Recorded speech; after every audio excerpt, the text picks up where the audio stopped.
Starting off on some top level stuff, I'm going to have to speak really fast during this video. I'm sorry, but there's like 150 minutes of content to cover and I only have 60 minutes of uninterrupted time. So you can slow down the video speed on YouTube if you have any trouble following along. 2 is comparing this video to my summary video. I made the summary video because I think that teams just approach the entire summary speech incorrectly. They don't collapse, they don't understand collapsing, or they don't understand what they're supposed to do on each argument. But the final focus is different. I think that most teams do approach the final focus correctly, but we could still make 2 improvements. One is I really hate the typical voter structure and I hate having no structure or just going line by line. So I'm going to give you a better structure you can use in this video. 2 is most teams can do a better job of min-maxing argument efficiency, comparative analysis, weighing, and building ethos. So even if they do a good job, they can do a little bit better. So roadmap for this video, I'm going to cover 5 things. 1 is how to structure a final focus. 2 is how to efficiently handle link level analysis. 3 is how to do good comparative analysis. 4 is how to min-max your weighing. And 5 is how to build ethos. Importantly, not in this video. Not going to cover collapsing. You can watch my summary video for questions like when should I go all in on framing, or is it okay to collapse to a single subpoint. 2 is thesis statements. You need to watch my summary video if you don't understand what a thesis statement is, or why you should always include a thesis statement in every single summary and final focus. Not going to cover how to do basic weighing. I'm just going to explain how teams who already understand the basics of impact calculus can then min-max their weighing and take it to the next level. And then finally, I'm not going to cover genuine framework. I will briefly talk about like weighing mechanisms and framing arguments, but genuine framework, which deals with what sort of impacts the judge is allowed to consider in their decision, that's a topic that spans multiple speeches, so I'm going to make a different video about that one day in the future. So the first topic is going to be, how do you structure your final focus? I want you to begin by forgetting everything that you know. We're going to create a new structure entirely from scratch. This is going to help you build intuition for both what the structure actually accomplishes and build some intuition for when and how you should change the structure. I don't want you to ask things like, how do I integrate this into a voter structure? Or how do I integrate this into a line-by-line approach? This is just going to confuse you until you get to the end. So pretend for a little bit that you know absolutely nothing about how to structure your final focus. And then finally, at the end of the section, I'm going to explain why I like this structure, and I'm going to compare it to a traditional voter structure and a line-by-line approach. Before I actually give you the structure, let's talk about the judge decision process. Now, the judge should vote affirmative if there's a clear offense differential, and they should vote negative otherwise, which means the central question for the RFD is there an offense differential for the affirmative? Now, not every judge is going to explicitly ask themselves this question, but it's still the question that determines whether the judge votes affirmative or not. You can expand this question pretty easily out into a bunch of different layers. For example, is there an offense differential for the affirmative? Expands out into 2 questions. How much offense does the affirmative generate, and does the negative generate more offense than this? Each of these questions then expands out a little bit farther. For example, how much offense does the affirmative generate expands out into how much offense does this contention generate, and how much offense does this contention generate. Similarly, for the negative, does the negative generate more offense than this expands out into how much offense does this contention generate, and how much offense does this contention generate. And then finally, you can take each contention level question and expand it out a little bit farther. How much offense does this contention generate really means what is the harm associated with this contention, and how much of the harm does the affirmative actually resolve.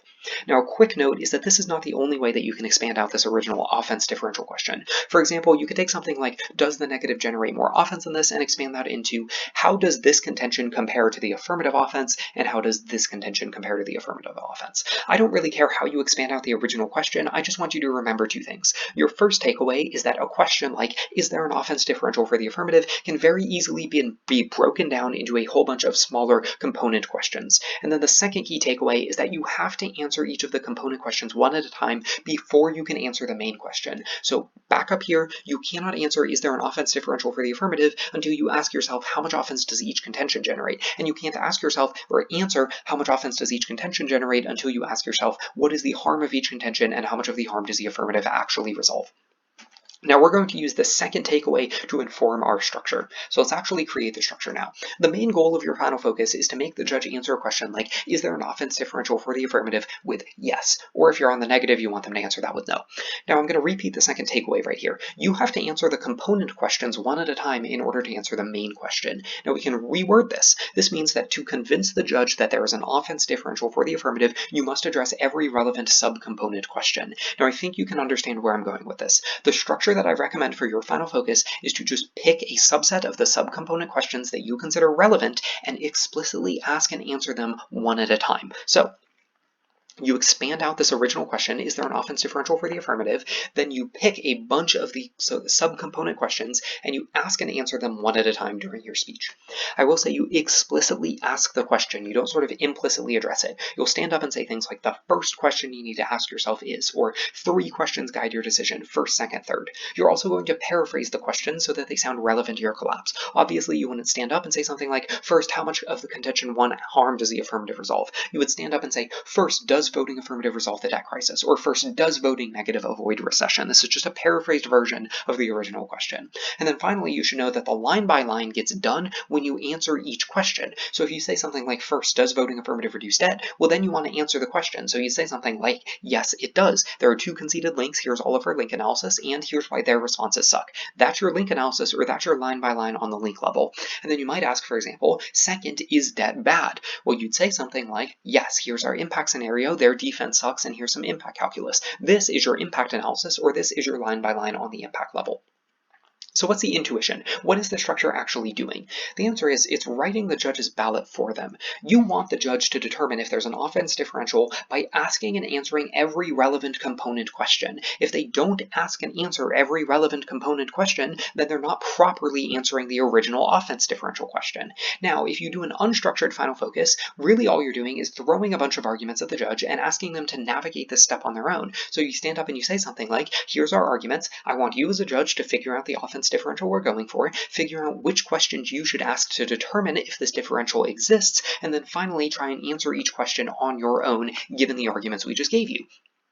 Whereas if instead you stand up and you explicitly ask and answer each relevant component question, then you're doing the navigation step for the judge. You're standing up and saying, here's our win condition, here are the specific questions you should ask to evaluate the win condition, and here's why you answer each question in our favor. Now, if you use this structure, the judge should be able to take your entire final focus and use it pretty much word for word to summarize how they came to their decision. So what's the structure so far? We know that you take the question, is there an offense differential for the affirmative, and you expand that out into a bunch of component questions. Then you pick a relevant subset of these questions that you want to explicitly ask, and then you ask and answer these questions one at a time. So what's missing? Well, 1, you need to know how many questions do you ask. 2, you need to know which questions do you ask. And then 3, you need to know what happens with the questions that you don't ask. We're going to address each of these one at a time.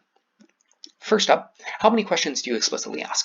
Well, there's a clear upside to asking a lot of questions, which is the more questions that you explicitly ask the judge, the more step-by-step you can walk them through their decision. For example, you could stand up and say, Judge, there are 7 questions to guide your decision. First, is debt bad? Second, does voting affirmative reduce debt? Third, do growth policies promote inequality? Fourth, how harmful is inequality? Fifth, are high interest rates good?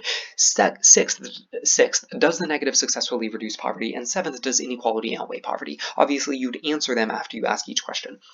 This sort of approach is obviously much more step-by-step than standing up and saying, Judge, there are 2 questions that guide your decision. First, how does voting affect the economy? Second, does the negative outweigh our econ defense? Now, the first is walking the judge through every individual step of the decision process, while the second is walking them through the sort of 2 main steps and implying that the judge should handle the rest on their own.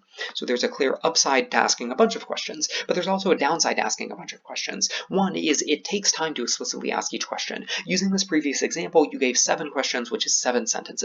Now that takes about 17 seconds or so for you to ask every single question, so you're losing 17 seconds out of your speech. Additionally, these questions are all tags, which means you have to speak a lot slower than normal when you are asking them to emphasize their importance. So yes, it takes a lot of time to ask these questions.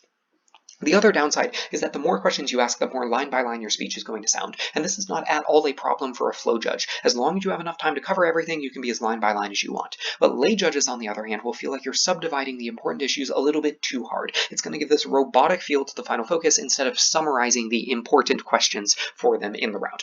So the rule that I use is stick with like 3 to 4 questions. Now this is really arbitrary, right? If you want to walk the judge through every component of their decision and you have the time to do so, then feel free to structure around like 8 separate questions. But in general, I feel a rule like 3 or 4 questions strikes a really good balance between tell a coherent story about the round and don't sound like a line-by-line robot. Okay, so the answer to how many questions should you ask is about 3 or 4. Next question is, which of these subcomponent questions do you explicitly ask? A quick important note is that you're only going to ask questions if you're collapsing on that argument. For example, if you're not going for contention 1, don't even ask yourself how much offense does contention 1 generate, or what's the harm in contention 1, or how much of this harm does the affirmative resolve, right? Because you're not going for that contention. That means that argument is not relevant for the judge's decision. Now, the rule that I'm going to give you to determine which questions you should explicitly ask is you should ask questions that reflect the specificity of your collapse. So if your collapse is very specific, say you're going for a single impact scenario on a single contention and a single case turn against the opponent's offense, well, in that case, that's a very specific collapse, and you should go for specific questions, which would be the questions that are very deep in that expanded tree that we made earlier. On the other hand, if your collapse is very broad, say you're going for general instability offense outweighs their case, case, then you should ask more broad questions about the case in general.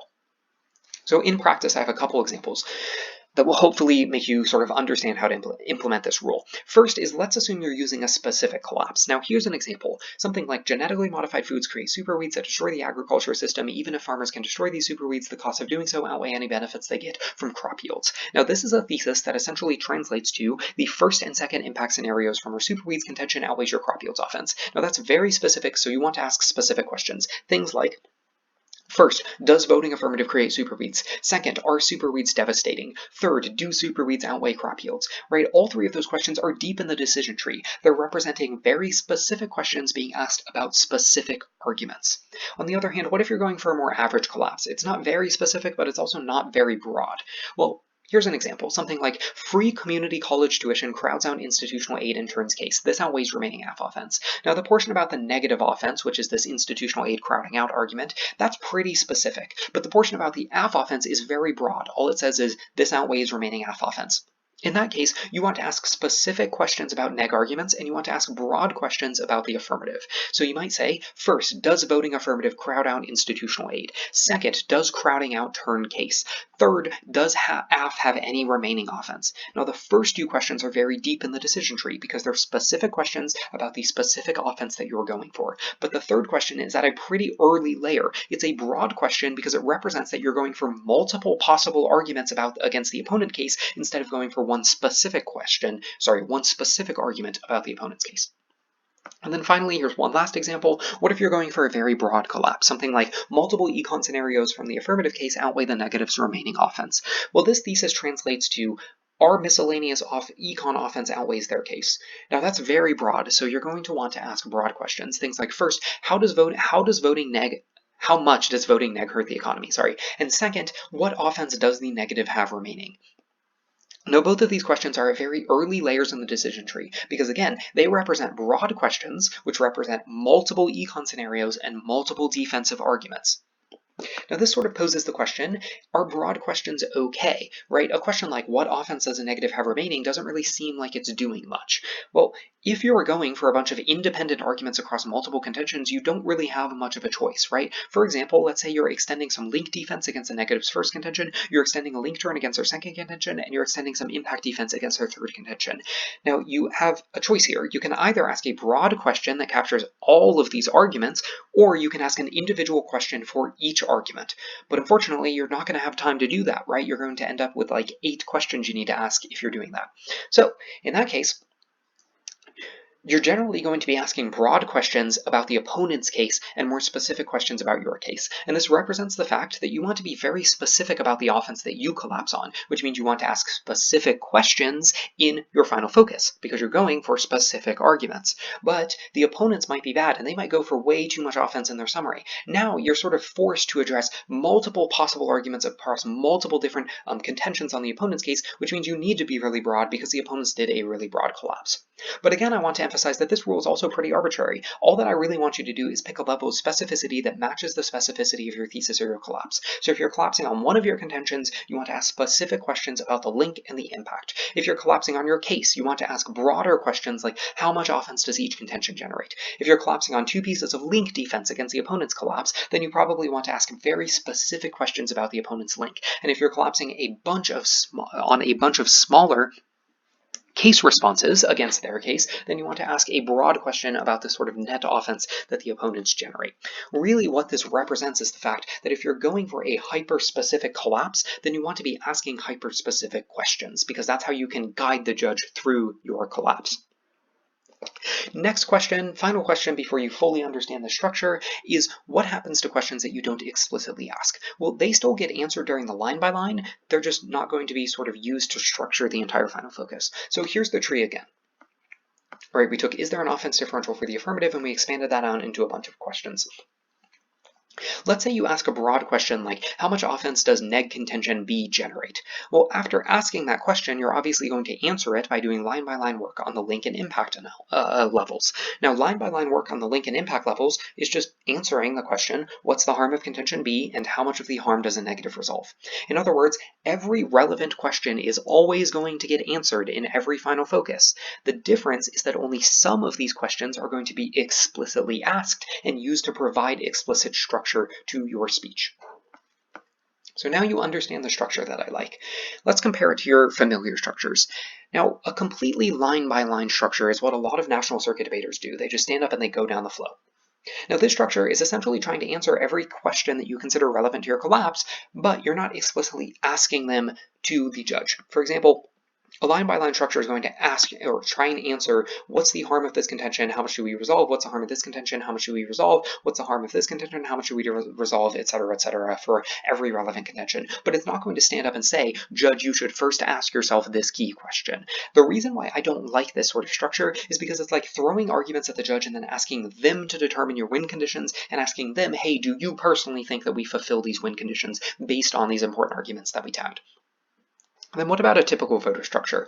Well, this sort of structure is roughly equivalent to structuring around the question, how much offense does each contention generate, but never explicitly asking these questions. So for example, in a typical voter structure, you'll say something like, voter 1 is first piece of offense or first contention. Voter 2 is second piece of offense or second contention. That's very similar to using a question-oriented structure and asking these sort of questions, but never really explicitly asking them, just implicitly addressing them by grouping important voters. I don't like this sort of structure for the same reason. It's like throwing a bunch of arguments at the judge and then asking them to determine your win conditions and asking them, hey, do you think we fulfilled these conditions? Now, the only real difference between a voter structure and a line-by-line structure, essentially, is that you're tagging particular arguments as important by labeling them as voters. But just because you tag them as important doesn't mean you're walking the judge through the relevant steps of their decision process. The other thing is I really don't like this sort of voter structure because it doesn't flex to the specificity of your collapse. What if you're going for only a single piece of offense, you're using that offense as a case turn, and you're extending no defense from the rebuttal? Well, a typical voter structure implies that you would have a single voter because you're going for a single piece of offense. But a question-oriented structure instead recognizes that, well, hey, if you're going for a single piece of offense, instead of just giving one voter, you should ask a bunch of specific questions about specific components of that offense one at a time. So that's how this compares to sort of the general structures that people use. Why should you use my structure instead of a voter structure or instead of a line-by-line structure? Well, if you ask yourself, there's not really much of a visible difference, right? All the content stays the same. You're still trying to address the same questions about the round, and the organization doesn't change that much either, right? You might split a single voter like recession into two different questions, like does the affirmative avoid recession and why is recession so bad? But besides that, nothing really changes. There are a couple key differences. The first key difference is that a question-oriented structure is all about writing the judge's ballot. Okay, now I've mentioned a couple times that I really don't like the phrase write the ballot for the judge. It's common advice for the final focus, but coaches are really vague and they never explain how you actually do it. But I think this structure is very specific advice on how you should actually do it. You explicitly ask every single question that you want the judge to ask when making their decision, and then you explain how they should answer each question. Okay, this makes judging so much easier. If you give me a question-oriented structure to your final focus, then I'm not going to have to piece together your strategy or your intended offense differential or what your win conditions are. I'm still, as a judge, probably going to try and establish your win conditions for you and answer them fairly, but if you tell me your win conditions, I'm more likely to agree with you and use the same sort of win conditions that you think I should use. Now, the other thing I'm going to say is that judges like defaulting to an easier decision when they get really tired, and lay judges really default to the easier decision when they don't want to wade through a messy flow. So if you are walking them through their judge decision process, then you're making the decision very easy for them. The second key difference for this structure is that a question-oriented structure is going to help with storytelling. Now, storytelling is all about turning a bunch of individual complicated arguments into a few related key points. Now, I want you to just gut check this, okay? Which of these two approaches sounds more like a story? First, there are two voters. The first voter is recession. Here's why we win the recession argument. Here's why the recession impact is big. The second voter is their case. Here's why they don't generate very much offense. Versus, there are three questions that guide your decision. First, does voting affirmative cause a recession? Yes. Second, should we avoid this recession? Yes. Third, is there any benefit to voting affirmative that could possibly justify plunging us into this recession? No. Okay? You should gut check this, and you should realize that the second sounds way more like a story, right? So it's going to help with like winning lay judges or winning judges that don't like super technical line-by-line approaches. These sort of questions that you ask flow together very well, and it's super easy to pull out a short summary, right? From that previous example, we know very easily the affirmative causes recession, and you should prioritize avoiding this recession over their impact. A traditional voter structure, you have to do a lot of work to pull a short summary out of that, and there's also no guarantee that the judge sees the same summary that you want them to see. The third key difference is that this sort of question-oriented structure is much better for your ethos. Now, national circuit debate doesn't give you an excuse to ignore your ethos. If you're debating an equally skilled opponent, but you have better ethos, you're probably going to win the round. Now, there's a big difference between throwing a bunch of arguments at the judge and saying, I tag them as voters because I think they're important enough to win the round, do what you want with these arguments, versus explicitly telling the judge, these are the questions that are going to be relevant to your decision, and this is why each question gets resolved in my favor. Especially for lay judges, right? You look so much more in control when you do a good job identifying important decision questions instead of flailing for arguments and hoping that the judge likes them. But even for flow judges, a question-oriented structure gives the perception that you are in the driver's seat controlling the direction of the round. And then the fourth and final key difference is that a question-oriented structure will help you to prove an offense differential. Okay, your thesis is a statement of your offense differential, saying something like the affirmative triggers a recession that also slashes welfare budgets that isn't worth marginal decreases in income inequality. That's essentially saying, hey judge, we think the offense from recession outweighs the offense from income inequality. Now, the component questions that you ask in your speech are essentially a justification for each step in your thesis. Given the previous thesis, the affirmative triggers a recession is then proven when you ask, first, does voting negative avoid recession? Then the portion that says that also slashes welfare budgets is proven when you ask, second, why must we avoid this recession? And then finally, this isn't worth marginal decreases in income inequality is proven when you ask, third, does voting affirmative make any substantial dent in income inequality? Now, I will say, yes, you can focus on proving an offense differential using a traditional voter structure or a line-by-line structure, but it's just not going to be as easy. These questions have a much clearer connection to the thesis than voter tags do. Okay, the final key difference is that a question-oriented structure makes other parts of the final focus very easy, which is part of why I spend so much time on this structure, even though it's a minimal sort of change. If you really understand how to structure your final focus around component questions, then you're going to have a very easy time using these questions to your advantage to identify which opponent extensions are responsive to your offense differential and to identify when you've done sufficient work on the link level of each argument. But we're going to talk about this in the next section. So recap for this section, okay? Traditional voter structure isn't optimal, a line-by-line approach isn't optimal. Your final focus should explicitly ask and answer a set of questions dedicated to proving that there is an offense differential for you. Before I go to the next section, I need to plug my laptop in. So give me just a second.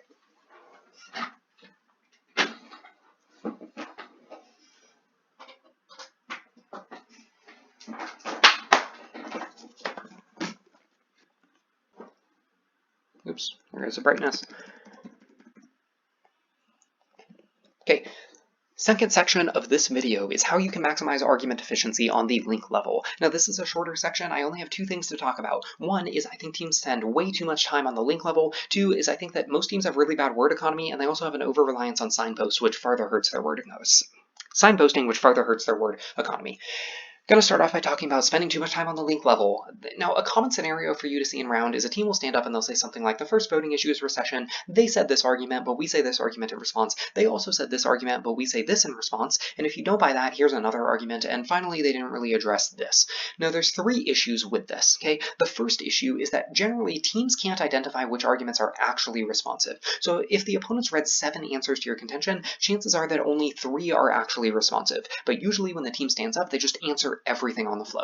The second issue is that teams are actually sort of encouraged to spend time addressing arguments that aren't even responsive in the first place. And here's the example that I'm going to give. Okay, so you stood up and you tagged a voter as recession. Now the opponents tagged one of their rebuttals that wasn't really responsive with recession too.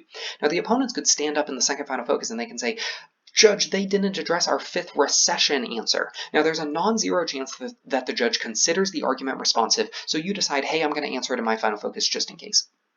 Now, the real issue here is that the judge is evaluating responsiveness based on whether the voter tag and the rebuttal tag match up. Because you tagged the voter recession and the opponents tagged the response recession, you're sort of encouraged to address the argument just to make it really, really clear, hey, this isn't actually responsive, even though they tagged it as, answering recession. Okay, and then the third issue that I tend to see is that teams really don't know when they've established sufficient access to the link. They just keep reading and elaborating on each answer. Chances are you do not need to spend, spend time addressing 4 different arguments just on the link level for one voter. As long as you use a question-oriented structure, the first issue, which is not identifying responsive arguments, is actually really, really easy to solve, right? You can use the explicit questions from the previous section to identify which answers are responsive. So if you ask yourself something like, first, does voting affirmative prevent recession? It is trivially easy to just glance at the flow and quickly determine which responses actually say voting affirmative doesn't prevent recession versus which responses just ramble on about unrelated recession stuff. So for example, you could look at your flow and say, all right, the question I'm asking is, does voting affirmative prevent recession? Well, economy is cyclical, obviously doesn't respond to that. The Fed is too slow at affecting interest rates, probably does respond to it. 2007 at a different cause, doesn't respond to it. More important to reduce debt so we can afford fiscal stimulus, also isn't responsive. Okay. On the other hand, if you tag the voter as recession, it's very hard for you to see which of these are actually responsive, right? Because all of them are talking about a recession. It's just they're not responsive to the specific question that you need to address. So once you get the hang of it, you should spend zero time determining which answers are responsive to each key question. For example, if I were to give you a list of answers and I just say circle number 3, you can circle it without counting out. Here's the first response, here's the second response, here's the third response. Similarly, if I give you a list of answers and I say circle the responsive ones, you should be able to circle which ones are responsive without spending any time asking yourself, is number 1 responsive, is number 2 responsive, is number 3 responsive, etc. Now, if you can't do this step automatically, if you have to spend any non-zero amount of time on this, then just start doing it during every practice round and every speech redo. It will eventually come automatically. So a quick recap of this is you can solve this first issue of not properly identifying which arguments are responsive, which ones you actually need to address, by using the explicit questions from the previous section. The second issue, it's pretty easy for you to solve almost all of the second issue, which is the fact that you're encouraged to respond to non-responsive arguments, right? I will say that some sort of judge variability is inevitable. There's always the potential that a judge will do free work for the opponent. They'll give non-responsive answers new free implications that suddenly make them responsive. There's also the potential that a judge doesn't do work for the opponent, but the judge is just bad and they don't understand that arguments are supposed to be responsive. Now, first up, this is largely mitigated just by using the question-oriented structure, right? Remember, the main issue here is that judges tend to evaluate responsiveness based on whether or not the tags match up, right? Your voter said recession, and they yelled the word recession when they said the rebuttal. But if you change your voter tag from recession to does the affirmative prevent recession, it's much less likely that the judge is going to consider any given answer to recession as actually responsive. However, you can further mitigate this just by sacrificing like 10 seconds of your speech for some rhetoric. You can stand up and say something like, if my opponent extends an argument and claims we didn't address it, I want you to ask yourself, is it relevant to the guiding questions that we provided? If it's not relevant to those questions, it's not relevant to the decision. Or you could stand up and say something like, if you answer these 3 questions the same way we do, you vote affirmative. They're going to try and extend random arguments in the next speech, but if they don't sway your opinion on these key questions, they are not relevant to your decision. Okay, take some time, but it's generally worth it just to completely slay the possibility of the opponents winning off of non-responsive extensions. And then finally, you can mitigate this issue a little bit more just by using Grand CX to your advantage. If you're worried about a team extending non-responsive answers or worried about a lay judge buying them, then explicitly ask some sort of variation of like, how is this responsive in Grand CX? So something like, how does economy is cyclical change the fact that we're going to head into recession next year if you don't vote affirmative? Now, I will say you should only do this when the answer obviously isn't responsive. Otherwise, you look like the doofus. Okay, if the opponents gave a response that said the Fed can't affect interest rates fast enough so you can't avoid the recession, that's obviously responsive. Don't ask, how is this responsive, and just give them a bunch of time to talk about it in Grand CX. But I will say the second and third points alone are almost always sufficient to deal with non-responsive extensions. In other words, the fact that you are using a question-oriented structure and changing the tags of your voters, and the fact that you can stand up and say, the only relevant parts of your decision are the questions that I identified, that alone is going to be enough to get rid of the possibility of the opponents winning on non-responsive arguments. Damn, I just realized I slowed down a lot after the very first page of this document, and now I'm running out of time. The third issue, which is the fact that there's no bright line to establish when you've done sufficient work on the link level, is kind of the hardest to solve, because this one's always going to be inevitable because of like debater psychology. You'll never have a perfect bright line for when you've done enough work on an argument, because there's always some element of judge subjectivity, which means you can always ask yourself, what if they don't personally buy this argument? I'll just give another one, or I'll say another sentence of explanation. Now, I will say first that explicit questions from the previous section actually work as pretty decent bright lines. For example, If you say first question is, does voting affirmative cause recession? It's a little bit easier for you to think of talking until you've shown that the answer is yes. Now, obviously, this isn't perfect, right? You can still spend too much time trying to address this question, but it at least gives you something to aim for, right? A clear task. Instead of thinking, all right, I need to do link level work on my recession voter, you can say, hey, all I need to do is convince the judge that voting AF causes recession. In other words, the key is to recognize that winning an argument isn't about extending enough ink or winning the link level in some abstract form. It's about answering the relevant subcomponent question and nothing else. And it's personally easier to determine, have I answered the subcomponent question, when you have explicitly asked it earlier in the speech. Okay, so just the fact that you're using a question-oriented structure is going to give you a relatively decent bright line for when you've done enough work on the link level or when you've done enough work on the impact level.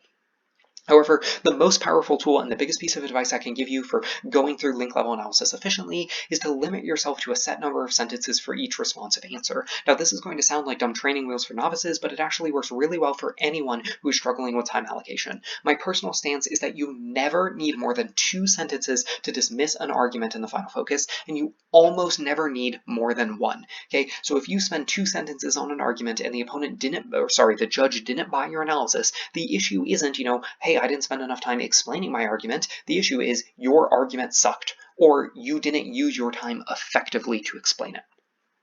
Okay, notes here is when I say something like dismiss an argument, what I mean is I'm referring to individual responsive rebuttals that you need to answer or extend, not entire contentions. No, you can't use 1 sentence to slay an entire contention, but if there are 3 standing responses against your link, chances are you only need 3 sentences to dismiss every single one of them. Now that might sound really difficult, but when I get to the section on eliminating they say, it's going to make it really easy for you. And then the final thing that I can mention for you in terms of being more efficient on the link level analysis and knowing when you've done enough work is properly utilizing dropped arguments, okay? If a dropped argument isn't a game changer, then you need to rewrite your case or rebuttals. Any completely dropped rebuttal should just slay the opponent contention, and any completely dropped link should auto-win you access to the impact. Now, generally speaking, a dropped argument by the final focus means you don't need to go for anything else at that level. So if there were 3 links in your contention and 1 was dropped, kick the other 2. There's no reason to address them. If there's 5 responses to their contention and 1 was dropped, kick the other 4. There's no reason to address those 4. And if there's 3 arguments in a solvency dump and 1 of them was dropped, then kick the other 2. Just go for that 1 solvency indict. Okay, let me get some water real quick.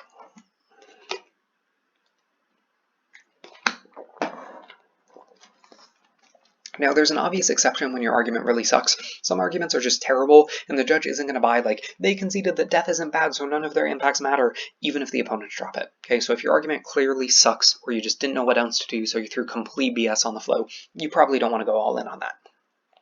And then a common mistake that I see people make in the final focus is that dropped in this instance really refers to whether they answered the most recent ink that you put on the argument. So if your partner made a solid response in the first summary and they didn't address it in the second summary, then you can blow up that response and call it dropped or call it conceded. Okay.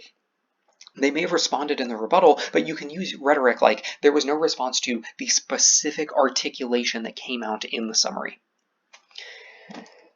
Finally, a real quick bonus subject on this idea of getting through the link level analysis really quickly is weak defensive responses. I mentioned this in my summary video, but weak defensive responses do not need to be addressed on the link level. They can instead be indirectly contested through weighing, which is going to save you a lot of time. So what I mean by weak defensive responses are arguments that slightly mitigate the impact, but they really don't even approach the level of terminal defense. So something like, well, recession won't happen for 7 months, or, well, we can use welfare to mitigate the harms of recession, or, that bill isn't guaranteed to pass. These responses are really, really bad because they're just bad weighing, right? The first just says your time frame isn't perfect, it's actually 7 months. Or second, the second response is your magnitude isn't perfect, we can slightly mitigate the impact of recession. And the third is your probability isn't perfect. There's always a non-zero chance that something changes, right? You can indirectly answer these by just spending more time weighing the relevant component. So you can answer the first one by just weighing time frame really well. You can answer the second by weighing magnitude really well. And you can answer the third by weighing probability really well. You don't need to answer those on the link level. You can just indirectly answer them by spending more time weighing. The next thing I want to talk about in this sort of be very efficient section of the video is word economy and signposting. The first thing here is stop using they said, we said as a format. They said this, we say this is really pervasive for some reason, The alternative just hasn't trickled down from policy yet, but it eventually will, so get ahead of the curve and adopt it now. The issue that I have with they said is the entire they said part is unnecessary. There is no reason for you to restate the opponent argument, and it's not necessary for signposting or fluency either. Again, I mentioned this in my summary video, and you'll see it in examples, but you can drop the they said part and still signpost by using keywords that match the opponent response tag. For example, you don't need to say, they say super weeds are easy to kill, but we say they aren't. You can instead say, super weeds can't be killed. Right, the fact that you said super weeds and kill, that is sufficient to tell the judge which argument you are addressing. You don't need to say, they say super weeds are easy to kill, but blah, blah, blah. You can just say, no, super weeds can't be killed. Okay, that saves a lot of time. The other issue that I see is that this sort of they said, we said makes your final focus sound like a summary. It really kills coherent storytelling and it throws off the lay judges. And the reason why is it sounds super line by line if you're just going back and forth saying, here's their argument, here's ours, here's theirs, here's ours, here's theirs, here's ours. The speech will sound like a summary of the important issues if you summarize the issues instead of just restating every single relevant argument and then addressing it one at a time. Final question is it acceptable for certain judges? Like, is there ever an instance where you want to use they said? No, right? Lay judges want big picture summaries. They don't want a line-by-line extension of each voter in the final focus. And flow judges just want you to do as good of a job on the flow as you can, so you'll be much more efficient on the flow if you stop using they said. How to fix it. And sorry y'all, but I am actually running out of time, so I'm going to have to speed up pretty considerably for the rest of the video. Step 1 for fixing this is just fix the inefficiency by cutting out they say entirely. Leave the we say part and adjust the antecedent. So if you take a response like, they said arms get redirected to the UAE, but they don't get redirected because, just turn that into no UAE redirection because. Or if they say too many alt causes, but that evidence is specific to the 2007 recession, just say their alt cause evidence is specific to 2007. And if the response is, they say most pharma R&D isn't innovative, but our evidence says at least 50% is, just say our evidence indicates 50% of R&D is innovative. They say people will build a luxury housing, but our evidence indicates this isn't true. Our evidence indicates people invest in affordable housing, right? You can cut the they say entirely. There's literally never an instance in which you need to restate the opponent argument, not for signposting, not for fluency, literally never, okay? So step 1 is just eliminate they say and do the we say part instead. And then step 2, which is much harder, is fix the sort of jerky phrasing so that each sentence flows into the next. Right? Turn a list of we say into a single fluent paragraph. So here's an example. These are 3 we says, right? So I've already cut out the they say part. I'm just explaining why the they say is wrong. So the old structure would look something like this. Dollars data set is developing countries. U.S. growth policies are different since 2009. NEG doesn't cause reductions in absolute poverty. They've conceded growth never reaches the lower class, and growth doesn't increase debt burdens, or growth increases debt burdens. Higher interest rates make it harder for families to repay loans. What you want to do is you want to sort of rephrase these sentences so that they all flow into each other and sound like a really fluent paragraph. So a new way to do this is something like, growth policies don't help the lower class. They've conceded no reductions in absolute poverty because money never reaches the poor. Dollar doesn't change this fact. That evidence examines developing countries which use different policies to promote growth. Our policies actually hurt the poor because they raise interest rates, which raises their debt burden instead of lowering it.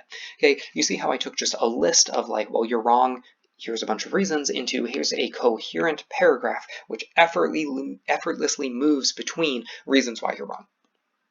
Now, you should always do the first step. It is super easy, and there's literally no downside to eliminating the they said inefficiency. You should do the second step if you can, okay? There's no downside to the step either, but it's also a lot harder. It's less important for flow judges because I, as a judge, don't personally care if your link work sounds like a fluent paragraph, but if you can do this step perfectly and you don't make major strategic errors, you're going to get a 30 from me pretty much every single round. And right, it's also really difficult, so if you can do it, it establishes that you're a good debater.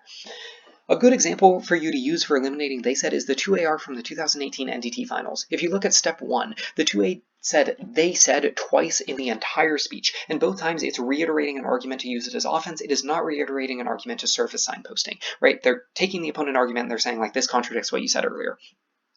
Okay, and then step 2, it's really hard to see how good the 2A is at this without flowing the entire round, but their whole speech flows together so well because each sentence sounds like it's connecting or leading to another idea instead of just throwing out a bunch of independent ideas or independent jerky sentences. The 2NR from this round is also really good, and they won the round, and they were also the dominant team from that year, but it's much faster, and I don't really know if everyone watching this is going to be able to keep up with the speed of that 2NR. Final thing to talk about on efficiency is that there are a lot of other filler words or phrases that you can eliminate. I hear these a lot of the time. It's not the end of the world if you use them, but you're not maximizing inefficiency or efficiency until you eliminate them. So don't say things like, At that point, don't let them get away with that insofar as that is true, which is really bad because remember we tell you. Okay, and a good rule of thumb is if you were writing a paper with a harsh word limit, would you include that phrase? At that point, well, this would just be dropped entirely with no replacement, right? It's 3 unnecessary words. Insofar as that is true, that literally sounds like you're trying to inflate the word count, not reduce it. And remember we tell you, no, you cut that out and you'd use fewer words to just tell them what you want them to remember in the first place. Okay, that's all I have on this section of the video, I guess. So video recap. What we learned in the last section is you should structure your final focus around a set of questions dedicated to proving the offense differential. What we learned in this section is you should use the explicit question phrasing from above to determine which arguments are responsive and how long you need to spend on each argument. And you can also be way more efficient than you already are. Don't spend more than 2 sentences addressing an individual argument, and don't waste your time with "they said this." Next section of this video is how to do comparative analysis. First, I want to point out a definition issue, which is that there's no formal definition of comparative analysis. Different coaches use different definitions, and then students pick up on these different definitions, and now everyone is on a totally different page. Comparative analysis is also a buzzword. A bunch of Reddit kids use this term when they're providing final focus advice, but they never explain what exactly you should be comparing or how to compare those arguments. Okay, when judges complain about not doing enough comparative analysis, they almost always mean one of 3 things. Okay, 1, you didn't explain why the opponent warrants aren't responsive. 2, you didn't fully implicate why your warrants are responsive, or 3, you didn't do impact calculus properly. Now, the cause of the first issue is generally that you tunneled on paraphrased rebuttal tags instead of addressing specific warrants mentioned in the opponent evidence. The cause of the second issue is that you extended warrants, but you didn't explain how this warrant interacts with the opponent case or responses. And the cause of the third issue is that you extended impacts, but you didn't explain why these impacts generate comparatively more offense than the opponent's case. Weighing will get its own section, and then I'll address the other 2 issues in this section. So the first issue, which is not explaining why your opponent warrants aren't responsive. Now, the root cause of this issue is that teams don't really read evidence. They scan evidence, then they paraphrase their own conclusion, and then they read that fake conclusion. So these rounds are going to lack comparative analysis because each team is just throwing around a bunch of tags, but they're not addressing the comparative strength of link by analyzing internal warrants in the evidence. Now, some teams will read warrants from each card. The opponents aren't really used to this, so they do what's comfortable. They just respond to the paraphrase tag without addressing the warrants. Now, the team with warrants just easily does comparative analysis, and the judge is really happy. Well, the team without warrants never really addresses the warrant level, and the judge complains about them about not doing comparative analysis. So what's the solution? How do you do comparative analysis by addressing the opponent warrants? Well, there's a couple steps to the solution. One is you should read warrants in your rebuttal. Something like John says yield curve inversion doesn't predict recession anymore. That is a bad rebuttal. But John says yield curve inversion doesn't predict recession. The curve lost predictive power in the 2000s when quantitative easing artificially depressed interest rates is a good rebuttal because it includes the why. Okay, if the rebuttal doesn't include the why, it's a bad rebuttal. And I don't care that some national circuit debater that you admire doesn't include warrants and they still win rounds. Okay, they should be including the warrants. If you read warrants, you're more likely to use warrants, and if you use warrants properly, you're doing comparative analysis. The second component of this solution is that you should flow warrants and not tags. Given this previous example about John and the yield curve, okay, your flow shouldn't have inversion doesn't equal recession. It should have some shorthand of artificially low rates from quantitative easing killed predictive power. The reason why is because if you flow tags, you're more likely to answer tags, address tags, or compare tags. But if you flow warrants, you're more likely to answer warrants and compare warrants. And then the final thing, the important thing about this solution is how do you do warrant analysis in the final focus? Well, the central question you should be asking in the final focus is, does this warrant answer my argument? Not, does their rebuttal tag answer my argument? So for example, if they tag their rebuttal, inversion doesn't cause recession, that's going to answer pretty much any yield curve contention, right? But the actual warrant behind this is quantitative easing killed predictive power. And this specific warrant only answers some yield curve variations. So if the warrant isn't actually responsive to your argument, then doing comparative analysis just means explaining why that warrant isn't responsive. So to stand up and say something like, the warrant in John isn't responsive. Banks lose term spread profit when the curve inverts. Rates being artificially low or the curve artificially inverting doesn't change this. Okay, that's all you have to do for comparative analysis in the final focus. Now, if the warrant does actually answer the argument, like if this John, inversion doesn't cause recession had a good warrant, then you're probably just behind and you shouldn't be going for that argument in the first place. It was the job of the summary to leave you with a viable method of executing the collapse in the final focus. And now you only have 2 real choices, right? You can either go for a different argument or you can create a new response to the warrant. Neither of these is really good. So you want to be set up in a scenario where you've pointed out why the opponent warrants aren't actually responsive to your warrants. So a summary of the solution real quick is read warrants in the rebuttal, focus on addressing warrants during the round, and do comparative analysis by isolating specific opponent warrants and explaining why they aren't responsive. Now, the second issue that I talked about earlier for why judges might say you're not doing comparative analysis is you're not properly implicating why your warrants are responsive. And the root cause for this is that National Circuit debaters want to cram as many arguments into their speech as possible. So rebuttals just become a list of evidence, and final focuses become a list of extend this warrant or extend this argument. Now, when you cram more pieces of evidence into your speech, this is going to trade off with the amount of time that you have to explain the implication of each piece of evidence. Now, I want to walk you through a demo real quick. We're going to, together, create a scale for defensive rebuttals. On one extreme, we're going to have this rebuttal sucks, it's completely non-responsive. On the other extreme, we're going to have this rebuttal is really good, it's terminal defense. I think it's relatively clear when something is true terminal defense. A response like Colombia doesn't have nukes is terminal defense against Colombia will nuke us, right? There's a 0% chance that could happen. It's also relatively clear when something is completely non-responsive, right? Colombia doesn't have nukes is completely non-responsive against an argument like debt servicing will crowd out welfare programs.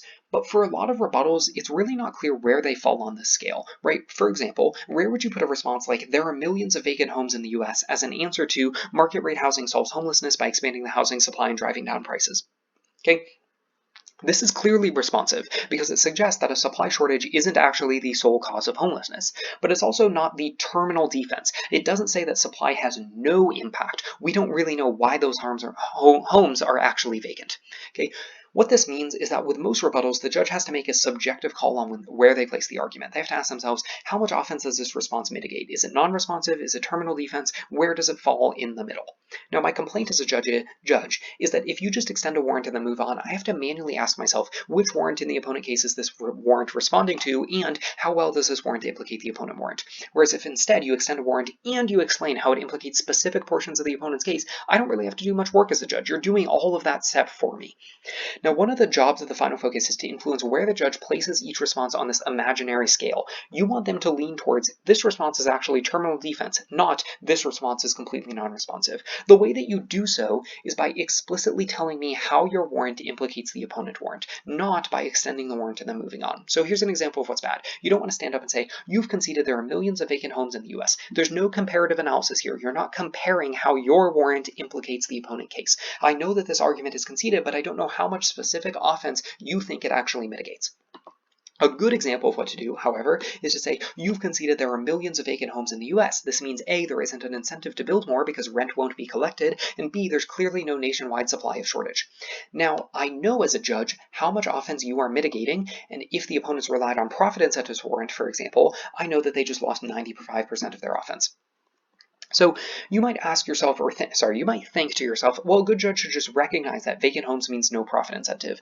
But I firmly disagree with this. Judges should not give you free implications like that. This is really analogous to providing you internal link arguments that you didn't read. If you don't want me to make a subjective call on how much offense your rebuttal mitigates, then you must do comparative analysis by implicating the specific opponent warrants for every single warrant that you extend. Okay, if you think about it, this is sort of the opposite of the first issue. The first issue was I think that teams tunnel on tags or paraphrase conclusions, but they never actually address the warrant level. The second issue is that teams tend to tunnel on conceded warrants or conceded data, but they never provide a solid conclusion or implication. Now, the first issue I'll point out generally happens when you're responding to the opponent rebuttals. The reason why is you focus on their tag, right? It's the easiest thing to flow. It's the easiest thing to address. The second issue generally happens when you're extending your own rebuttals, right? Because you focus on your evidence, which you know pretty well, but you never go the next step and explain how the judge should actually interpret your evidence. Now, I'm going to leave you on this section with the fact that if you address every single relevant opponent and you properly implicate all of your relevant warrants, every relevant opponent warrant, and you properly implicate every single one of your relevant warrants, then you're going to do a phenomenal job on the link level, and you will do a phenomenal job of comparative analysis. So we're done with this section. Let's do another video recap. We knew from earlier you should structure a final focus around a set of questions dedicated to proving an offense differential, and you should use these explicit questions to identify which opponent rebuttals are responsive to your collapse. You should then dismiss each rebuttal in 1 to 2 sentences, and you shouldn't use filler words. We know a couple new things from this section. One is when you're addressing the opponent rebuttals, the guiding question in the final focus is why does this warrant not implicate my own warrant? And when you're addressing your rebuttals or your case arguments, the guiding question in the final focus is how does my warrant implicate the opponent warrants? Sorry if my fluency goes down. I wrote all of this part of the document like a week ago and I haven't looked at it since. So I'm kind of jogging my memory as I say things. The next section of this video is how you should min-max your weighing. Now, weighing is the most important part of the final focus, but it's also the easiest and the most straightforward. So I have a couple important things to discuss. One is the concept of integrating uniqueness arguments. Two is integrating defensive arguments. Three is contesting evaluation metrics. Now, there are some other things I'll talk about in this section, but you've probably heard all of these from your coach or from a basic camp. Now, how is impact calculus commonly taught? Well, the normal definition is something like you're supposed to create metrics to approximate impact depth, then you should compare impacts under these metrics. So you hear things like magnitude, how bad is the harm, probability, how likely is the harm, time frame, when does this harm occur, scope, how many people are harmed, and reversibility, can the harm be reversed? Now, in practice, you stand up and say something like, we outweigh on this metric, here's why our impact scores higher on the metric than the opponent impact. Is there a problem with this definition? Personally, I think the definition is fine. I personally prefer something like impact calculus is decision language phrasing of defensive arguments, but this one's sufficient, and I don't want to go through the process of justifying why I like my definition more, so I'm just going to use this one. Okay. My issue, however, is with the application. Most teams stop at this in practice example. They explain why they score well on a metric and then they move on. But this omits a couple important components and a couple valuable strategies. The first omission is what I mentioned earlier, which is comparative analysis. So this is a short section because I already talked about this in my summary video, but you need to make sure that you are comparing impacts, not just stating your own impacts. So you're going to stand up and you're going to say, like, our impacts are big, and the opponents will stand up and say, our impacts are big too. How does the judge decide which impact is bigger, right? One team needs to compare magnitude. Say, our impacts are big. Now, don't believe our opponents, their impacts are small. Okay, in other words, here's what's not sufficient. Don't stand up and say, we outweigh on magnitude, our magnitude is very large, or we outweigh on time frame, our impact happens tomorrow. You need to stand up and instead say something like, we outweigh on magnitude, our magnitude is very large, their magnitude is smaller, or we outweigh on time frame, our impact happens tomorrow, and their impact happens in 5 years. Don't just say your impact, compare the depth of your impact to the opponent's impact. The second major omission, and this is a bigger one, is integrating uniqueness arguments into impact calculus. And I'm going to give you an example right here and then talk about the example. Let's say you're in round on the TOC topic and the affirmative says something like, the status quo causes Indo-Pak escalation, nuclear bombardment will destroy India by the end of the year unless we solve it by doing the affirmative. Now, the negative reads a bunch of link arguments. They say something like, membership doesn't solve, or there's too many alternative causes, or membership makes it worse. The negative case offense is something about India's economy and something about India's soft power. Okay, those are just two random contentions I came up with. Now, let's also say the affirmative doesn't respond to either negative contention, or maybe they do respond, but they give a bunch of really bad answers. Now, the question that I want to ask you is, what is the state of the negative offense? If you're a newer debater, you probably think it's really good, right? Because I told you the affirmative didn't explicitly respond to any of the negative contentions. But if you're a little bit more familiar with what we call try or die rhetoric, you probably recognize that the negative's offense right now is very bad. In fact, it's actually non-existent. The negative doesn't have any unique offense here. Okay, and I'll walk through why. So the negative in this instance has conceded that the status quo destroys India. Now, they gave a bunch of reasons why voting affirmative doesn't solve or why voting affirmative might make it, a little bit faster, but they never explained why voting negative does resolve it. So what this means is that India's destruction is non-unique. Sure, voting affirmative doesn't save India, but neither does voting negative. So obviously neither side is generating offense from destroying or saving India. But then let's look at negative's offense, right? The negative case was about India's economy and soft power. But voting negative, we said, doesn't prevent India's destruction. And if India is destroyed, then they have no soft power or any economy. So what this means is that voting a negative can't save India's economy or soft power. They might resolve the specific issue that they addressed in their contention, but solving that issue doesn't matter anymore because they've conceded that India is just going to get blown up by the end of the year anyway. So what's the general form of this, and how do you apply this to your final focus? Well, the general form is that the affirmative reads a uniqueness argument, which terminates in some impact scenario that subsumes the opponent impact. So in this case, the uniqueness argument is that Indo-Pak escalates to the end of the year. The impact scenario is that India gets destroyed, and the reason why this subsumes the opponent's impact is because if India is destroyed, then there's no loss of if India is destroyed, then there's no more India soft power or there's no more India economy. Okay, in other words, India's destruction subsumes a loss of soft power or a loss of economic growth or something. Now, the next part of this general form is that the opponents do not present their own method of resolving the uniqueness question or impact scenario. They only explain why you don't resolve it either. Okay, so what happens here is that the original impact scenario is now non-unique. Sure, both sides generate no offense from it, but every subsumed impact is also non-unique. So let's walk through this and apply it to this example that we just gave. India's destruction is non-unique, right? Neither side is resolving it in this instance. But we know that India's destruction would also kill soft power or destroy India's economy. So what that means is that loss of soft power or destruction of the economy is also non-unique. Okay, this is what we call try or die rhetoric. It's really common in other events where neg concedes an extinction scenario and they don't have a good counter plan. But you can use it any time a conceded impact scenario subsumes the opponent impacts. If you're more familiar with try or die rhetoric, this sort of explanation that I gave you is probably sufficient. If you're a newer debater who hasn't heard try or die rhetoric, you might still not understand what I am saying in this example. Okay, so I think you should pause or rewind the video and really walk through step by step why it is that the negative in this example lost all of their soft power and econ offense when they conceded that they can't resolve nuclear war. Okay. But what's the lesson for the final focus? How do you utilize this sort of uniqueness argument or try or die rhetoric in the final focus? Well, the real lesson here is if the opponents can't resolve your impact scenario, then all of the subsumed impacts are non-unique. So even if you've lost a contention, you can still extend the impact scenario and substantially mitigate opponent offense. Now, I like to do this as a sort of magnitude type framing. Okay, if I like to do this as a sort of magnitude type metric, which is the opponents lost all of their offense, right? Their magnitude of their impact is now 0 because they can't actually resolve something that doesn't just get blown up like a week later anyway. But you can sort of integrate this however you want, as long as you know that this means if the opponents don't resolve your impact scenario, they're going to lose a lot of offense, even if, that impact scenario isn't something that you resolve either.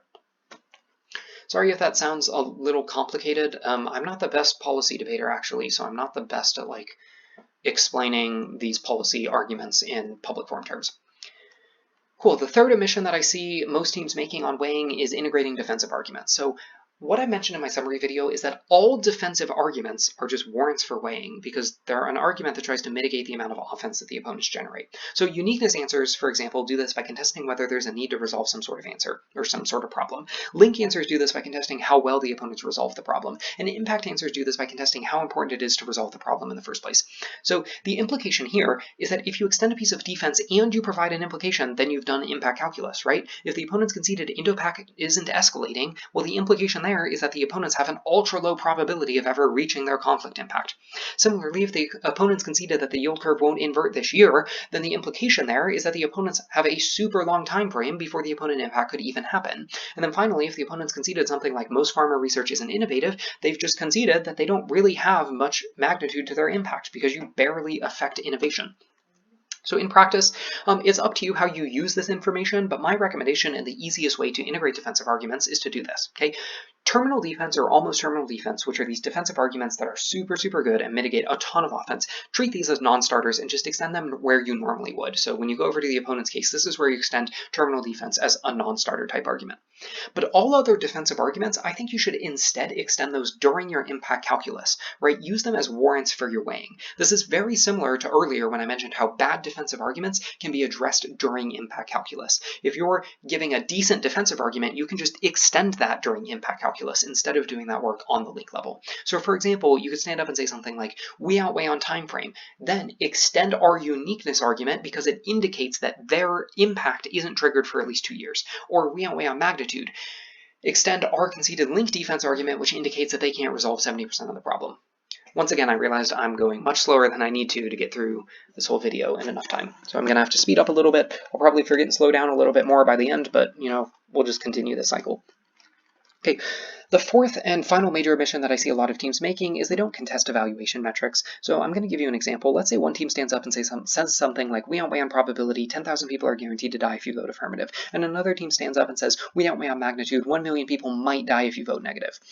Now, who outweighs in this instance, right? If neither side contests evaluation metrics, then the judge has to intervene or make a gut decision. So the judge needs a reason why outweighing on one metric justifies winning the entire ballot. So in practice, what this means is you need to attach a reason to prefer to relevant evaluation metrics. Okay, so say something like, we outweigh on probability, here's why we outweigh on probability, but also prefer probability because, say, cognitive processes inflate the importance of high magnitude threats. Or say something like, we outweigh on time frame, here's why we outweigh on time frame, but also prefer time frame because distant impacts can always be prevented by random butterfly effects. And finally, say something like, we outweigh on reversibility, here's why, but also you should prefer irreversible impacts because you can always go back and fix the reversible ones that we might cause.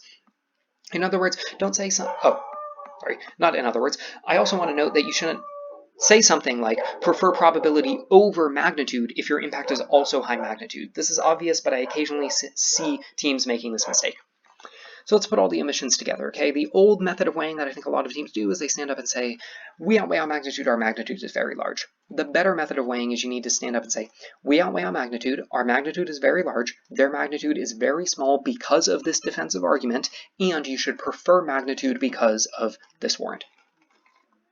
Also, you should ask yourself, do any non-unique impacts subsume their offense? I just couldn't really integrate this into my example without making like an entirely fake flow. But that might, for example, sound like, we're not going for nuclear war, we concede it's non-unique, but nuclear war subsumes their instability offense, so instability is non-unique too. Okay. Did I miss anything? Are there any other good methods for weighing? You might ask, what about prerequisite arguments? It's really common to hear a team say something like, resolving our impact is a prerequisite to addressing the opponent impact. For example, on the Saudi Arabia topic, a couple times I heard, resolving water instability is a prerequisite to addressing the war in Yemen. Now, this is true. This is actually a pretty good method of weighing. It does substantially mitigate the amount of offense that the opponents generate, but really this is just the second omission where I was talking about integrating uniqueness arguments, right? There's a uniqueness argument which says something will destroy water stability. There's an impact scenario which says water instability probably means no one can drink, and then you're saying that this subsumes the opponent impact. If no one can drink, they're going to have to fight over water anyway. So water instability subsumes war. Okay, now the only real difference here compared to the example I gave earlier is that in this case, the affirmative isn't kicking out of the original impact scenario. So in Indo-Pac, F said, okay, you know what, sure, maybe we don't resolve extinction, but neither do you, so all of your subsumed offense is non-unique. But in this example, the F said, you don't solve water instability, so you can't resolve your subsumed impacts, but also we do resolve water instability, okay? So this sort of prerequisite sort of framing that a lot of teams do is really just an extension of integrating uniqueness arguments properly.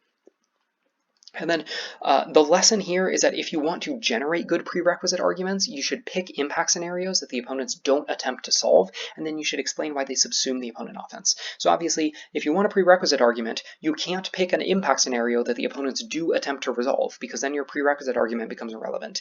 And if you want a prerequisite argument, you can't pick an impact scenario that doesn't subsume the opponent offense, because then your prerequisite is just factually incorrect. Now let's quickly talk about integrating weighing in the final focus. You should spend a lot of time weighing. I mentioned in my other video that weighing is a luxury in the summary, not a necessity, but it's actually a necessity in the final focus, okay? In general, you should spend more time on the impact calculus section of your final focus than you should on the link analysis. But there are some rounds where this isn't going to be true, right? If both teams are collapsing to the same impact, or if both teams spend all of their, if both teams are collapsing to the same impact, you obviously don't need to spend a lot of time doing impact calculus because you agree on the implication of the impacts. Similarly, if the opponents spend almost all of their time indicting your link, then you should spend a lot of time talking about the link argument. And the reason why is because you need to establish access to the argument first. So if it takes 90 seconds to win the link for your collapse, then you have to spend 90 seconds on the link level. And if you're unhappy with spending 90 seconds on the link, your reflection should be, I need to become more efficient. It shouldn't be, I needed to spend more time weighing. Because true, more time weighing would be good, but the actual problem is that you weren't efficient enough. You need to spend as much time as necessary establishing links, and then you can go on to weighing. So where do you weigh? Earlier we said that you structure the final focus around questions like what's the harm associated with contention A, or does the negative generate more offense in this? I just recommend doing your weighing in the associated question. So impact calculus for recession probably belongs in like why must we avoid this recession type questions. Now you can win rounds putting all the impact calculus at the beginning or the middle or the end or wherever you want, but if you use my question oriented structure, which you should, there won't really be a clear place to stick all of the impact calculus. It's going to have to be spread out across the relevant questions. Next thing I want to talk about very briefly is framing, and I want to address two misconceptions here. One is what teams call framework is really just framing. Okay, framework is a rules or style question regarding which impacts can factor into the decision. So it's a framework argument for you to say the affirmative must defend the hypothetical implementation of a government policy, or the judge should endorse the team that best embodies the plan. But it is a framing argument for you to ask how impact should compare to other impacts. For example, prioritize impacts affecting marginalized communities is framing, that's not framework. Prioritize systemic impacts over high magnitude, low risk scenarios is framing, that's not framework. Okay, there's a relatively clear line. If you're comparing the relative importance of impacts, that's framing or weighing mechanisms. If you're excluding or including the consideration of certain types of arguments or certain types of impacts, then that is framework. Okay. The second misconception is that framing is really just preemptive impact calculus. Okay, impact calculus earlier we said you're setting up a metric to evaluate impacts, and then you're prioritizing why you're explaining why you score higher on these metrics. Now, if you say something like prioritize impacts affecting marginalized communities, because really all you're doing is providing reasons to prefer an impact to marginalized communities metric. Okay, so in other words, framing is really just impact calculus. You're just doing it sort of preemptively. So what's the lesson for framing in the final focus? Well, framing is just a separate question for the judge to answer, right? If you're going for some sort of weighing mechanism, you might want to ask a question in your case, in your final focus, like, is there a guiding rule for comparing impacts in this round? If you're collapsing on framing, you might want to make this question one of those questions that you structure the entire speech around. And then you do all of the framing work under this question, right? All of the reasons to prefer my metric goes here. All of the other advice, however, is the exact same as what you normally do for impact calculus, right? Integrate defensive arguments as warrants for why they don't do a good job helping marginalized communities. Integrate uniqueness arguments to explain why their impact on marginalized communities is non-unique. Or contest opposing evaluation metrics by explaining why your framing is better than prefer high magnitude impacts. Okay? In other words, there's no secret to like doing framing or weighing mechanisms in the final focus. You just do exactly what you would otherwise do when doing impact calculus. Section recap, because we're almost to the end of the video, there's just an ethos section left. We already learned structure your final focus around a set of questions dedicated to proving an offense differential. Use these questions to identify which opponent rebuttals are responsive, and then dismiss each responsive rebuttal in 1 to 2 sentences. And then we also learned the guiding questions for comparative analysis in the final focus is which warrants do a good job of implicating other warrants. The new thing that you know is you should always do comparative weighing, you should explain why you should prefer your impact metrics, and you should find a way to integrate case defense and uniqueness arguments into your impact analysis. The very final section is an ethos section. How do you build ethos in the final focus? This is going to be pretty short because one day I'll make an entire video on ethos. That is like my debate passion, my debate project. But for now, here's a summary of my thoughts. And I'll start with a really quick rant, okay? National Circuit PF teams don't spend enough time, don't pay enough attention to ethos. Y'all think it's not legitimate to lose because you forgot to verbally emphasize a particular argument, or you complain about lay judges and you never ask why local Midwest teams can consistently win lay judges but you can't, or you act as if building ethos and using rhetorical techniques is somehow incompatible or unnecessary with tech debate. Those who do try to build ethos generally try to generate it the wrong way, right? You try to look like the better debater by extending a bunch of arguments and showing how hard you're smashing the flow, or you act like an ass in round because you think that being dominant and aggressive comes off as giving the perception of being in control. Okay? There's a pervasive mindset in public forum that ethos doesn't matter much for flow judges, and this is just painfully wrong. So I'm going to talk about that right now. Okay? There's a framing issue that you need to know. Judging is subjective. There are a lot of questions that the judge just can't answer without some level of intervention. For example, how much exact offense does this response mitigate? Or which of these impacts should I prioritize when both teams did good impact calculus? Now, you can influence how the judge answers these questions by doing comparative analysis or reading good arguments, but the end call is still going to be subjective. And in an even closer round, the judge is going to have to make a bunch of subjective calls, right? One for every single closely contested argument. So if both teams do good comparative analysis, then the judge has to decide for themselves which analysis is actually better. If both teams expertly tear apart the evidence, then the judge has to decide for themselves who better represents the actual card.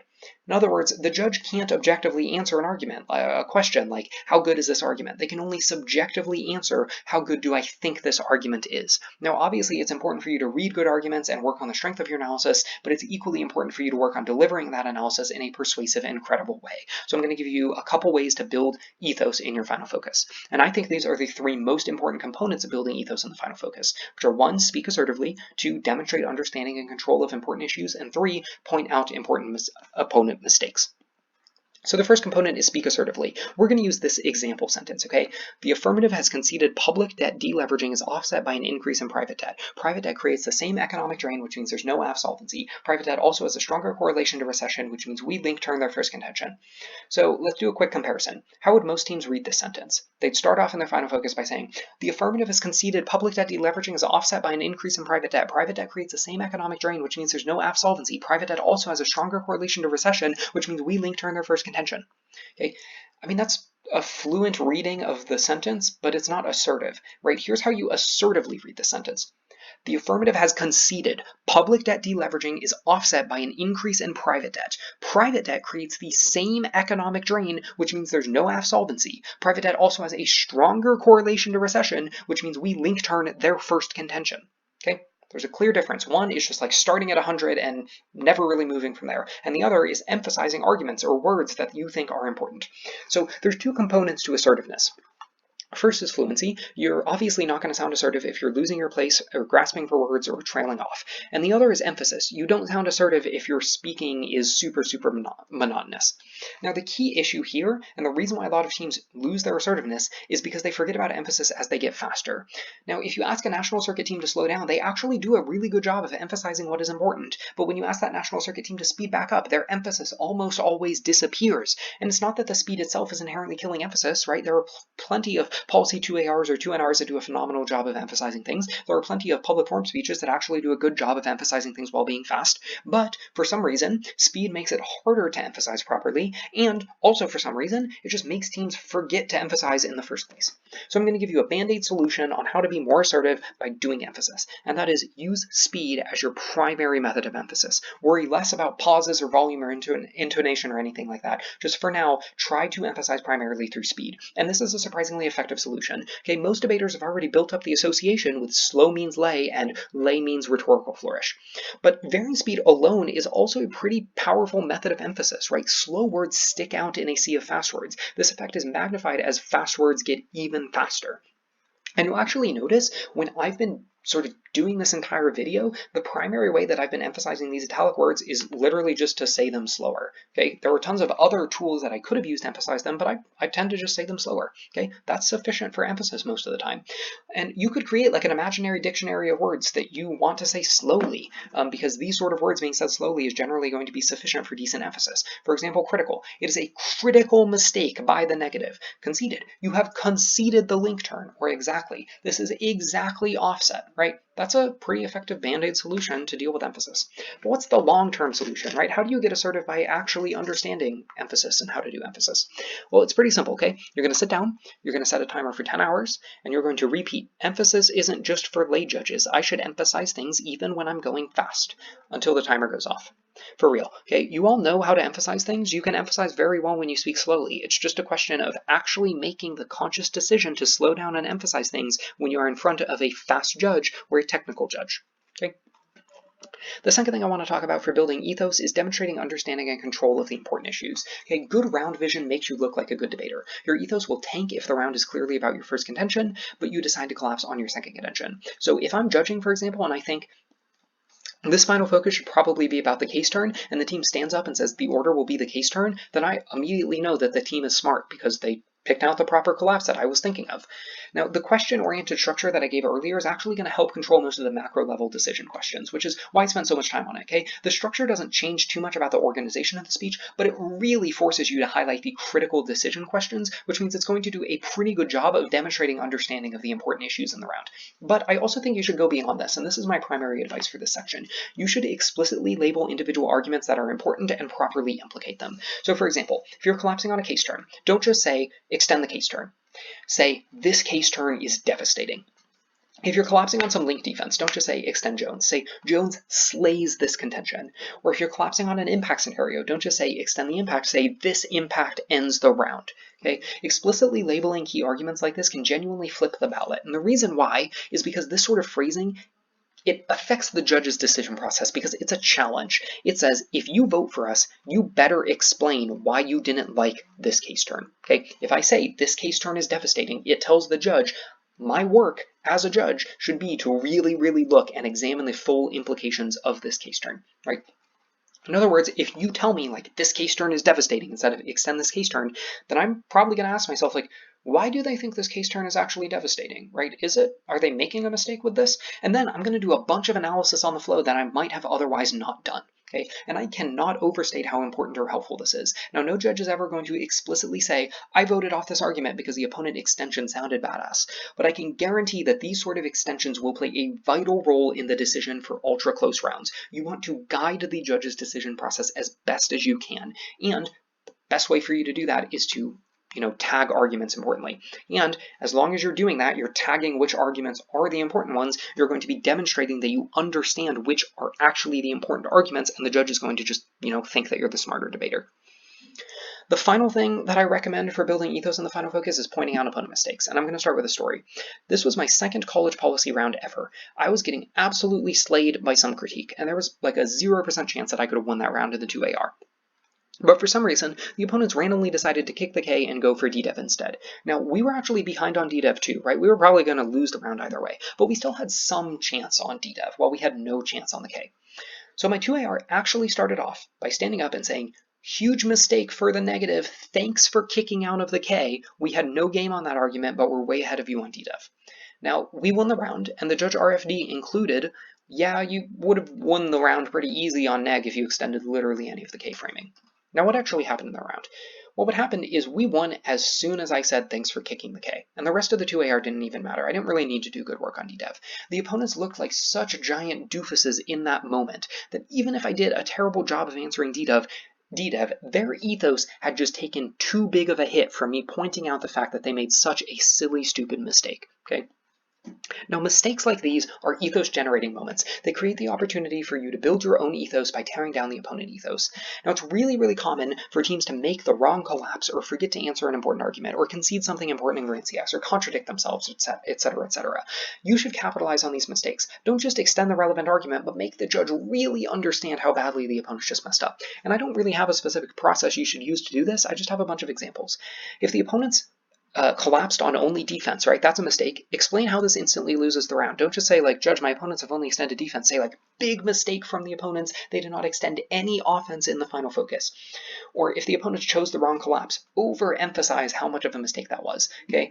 Don't just say, like, we have a better collapse. Say, this was the wrong collapse for the negative. They have no game on this argument. If the opponents completely forgot to answer some halfway decent rebuttal, you should overemphasize its importance. Don't say, like, extend this argument, it's a good argument. Say, go to their second contention. This is the GG moment. They've conceded the damning Jones evidence. Okay. And if the opponents conceded something important in Grand CX that you really, really want to blow up, then, like, blow it up. Okay. Say something like, game over. They lost the round in Grand Cross by conceding this important thing. It doesn't also have to be some, grand moment. If the opponents dropped an entire contention, it could be as simple as just standing up and saying, the order is dropped contention during your roadmap, very slowly and very calmly. These sort of moments are about taking advantage of opponent mistakes and using them as ethos-generating moments. Don't just capitalize on the mistake by, like, extending the right argument. Capitalize on the mistake by making the judge think that the opponents messed up, or making the judge think that the opponents are bad debaters. My final note on this section about ethos is that ethos is not just for lay judges. Good ethos will separate you from similarly skilled teams. It will help you beat teams that are much better than you on the flow too. Now, I do want you to continue asking yourself what should change about our arguments after every single round. That sort of analysis is valuable. It's going to help you become a better debater. But you should also be asking yourself, how much should we change our method of delivering those arguments after every single round? Because that sort of analysis on your ethos will never hurt you. It will always, always help you. So you might as well do it. That's all I have on ethos, okay? A video recap.